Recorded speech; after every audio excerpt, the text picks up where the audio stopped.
Buchi took a step toward Auntie Fueko, careful not to make a sound. He'd heard her return from the market moments before with his mother and Auntie Agnes.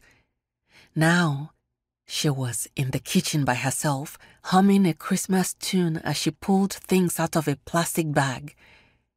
He inched forward until he was standing behind her. He inhaled her familiar lemongrass scent, now mixed with the smell of sweat and something vaguely coppery. She turned suddenly, bumping into him but reaching out in time to steady him on his feet. "Buchi, there you are," she said, with that special smile he knew was for him alone.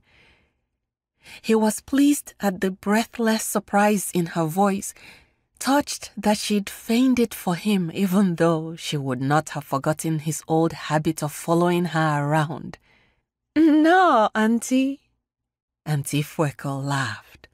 "Look at you, greeting me in Igbo. Soon I'll be taking lessons from you." Buchi wished his father was within earshot.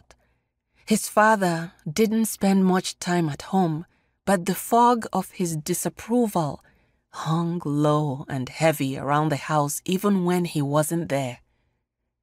If he'd heard Auntie Fueko's words, maybe he would have smiled, praised Buchi for his effort.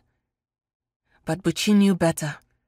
His father was not a man who gave grace easily. Buchi's father liked to say that language was part of the great heritage of Ndibo, of which he was determined his children, Buchi and his older sister, Chinelo, would partake.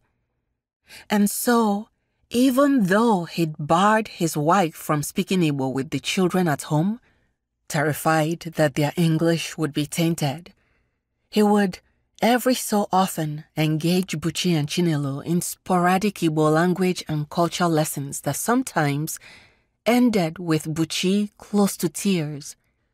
Unlike Chinelo, Buchi was never able to distinguish between all the ways of pronouncing the word AKWA, each of which meant a different thing in English: bed, cloth, egg, tears. No matter how many times his father pointed out high versus low pitch, his voice taking up so much space it became a fourth presence in the room.